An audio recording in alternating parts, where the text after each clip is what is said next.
ইউসুফ আলাইহিস সালামের অর্থ কি জানেন? ইউসুফ আলাইহিস সালামের অর্থ আমাদের দেশে একজন কবি আছে, ইউসুফ মানে দুখুমিয়া কিমিয়া, আসাফ থেকে ইউসুফ, দুখুমিয়া কিমিয়া, দুখুমিয়া জাতীয় কবির নাম কি? জাতীয় কবির নাম দুখুমিয়া। মক্তব দিয়ে জীবন শুরু করেছেন।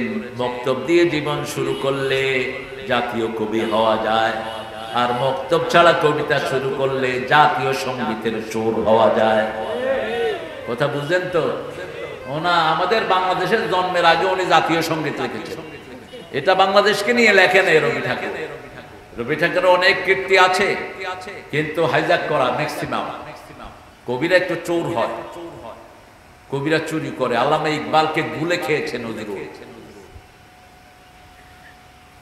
সাহিত্যের দিকে যাব না, আপনাদের সময় নষ্ট হয়ে যাবে। ইউসুফ আলাইহিস সালাম স্বপ্ন দেখলেন। কি দেখলেন? স্বপ্ন। স্বপ্ন কাউকে বলতে নেই। স্বপ্নের অর্থ যার সামনে বলবেন ও যেটা বলবে সেটাই হয়ে যাবে। খবরদার কাউকে স্বপ্ন বলবেন না। লা তাকসুস রুয়াকা ইলা ইখওয়াতিক। নবী নবীর সন্তানদের ব্যাপারে বলছেন, don't disclose your dream to your brother. তোমার ভাইকে স্বপ্নের কথা বলো না। নবীর সন্তান যদি ধারণ করতে না পারে, কে পারবে দুনিয়ায়? কাজী ইব্রাহিমকে নাম শুনছেন তো? এই স্বপ্ন বইলা 1.5 বছর জেল কাটছে। লা তাকসুস রুয়াকা ইলা ইখওয়াতিক ফায়াকিদু লাকা কাইদা ইন্নাহুম ইয়াকিদুনা কাইদান ওয়া আকিদু কাইদা ফামাহিলিল কাফিরিনা আমহিলহুম রুয়াইদা। কাফেররা ষড়যন্ত্র করে দেশের যেন টুপি দাঁড়ি না থাকে। শিক্ষা ব্যবস্থা থেকে ইসলাম তাড়িয়েছে, ঠিক না বা ঠিক? নবীর জীবনী বাদ দিয়ে, আমার নবী সাল্লাল্লাহু আলাইহি ওয়াসাল্লামের জীবনী বাদ দিয়ে রামের জীবনে ঢুকিয়ে দিয়েছে। খাওয়া দাওয়া ছাড়া স্কুলে আর কিছুই নাই, কিচ্ছু নাই। আলু ভর্তা করতো, আলু ভর্তা। আপনাদের এখানে করছে কিনা জানি না। এই জন্য পাইকারি হারে পোলাপান মাদ্রাসায় চলে গেছে।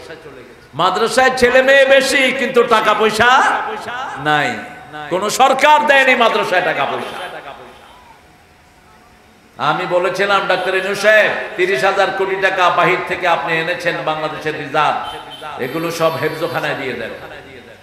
35,000 হেফজোখানা আছে, যাদের 99.9 বাচ্চারা ঠিক মতো খেতেও পায়। দিয়ে দেন। দলিল দিলাম, করোনা মুক্ত বাংলাদেশ হয়েছে হেফজোখানার কারণে, ঠিক না ঠিক? ভরা করোনা যখন, আপনাদের প্রাক্তন প্রধানমন্ত্রী বলছে হেফজোখানাগুলো খুলে দাও, মরলে হুজুরগুলো মইরা ছাপো। রাখে আল্লাহ। বাচ্চারা সুন্দর সুন্দর ফুলের মতো শিশুরা, এত তো মাসুম, আরো ধরেছে কোরআন।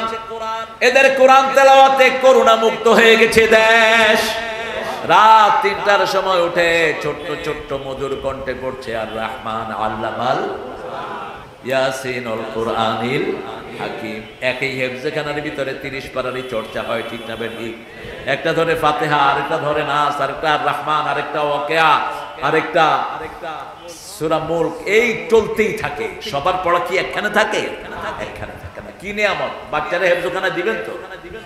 দিবেন তো না? ওই যে স্কুলে দিবেন, টং টং twinkle twinkle little star, how are you, I wonder, up above the sky so high, like a diamond in the sky.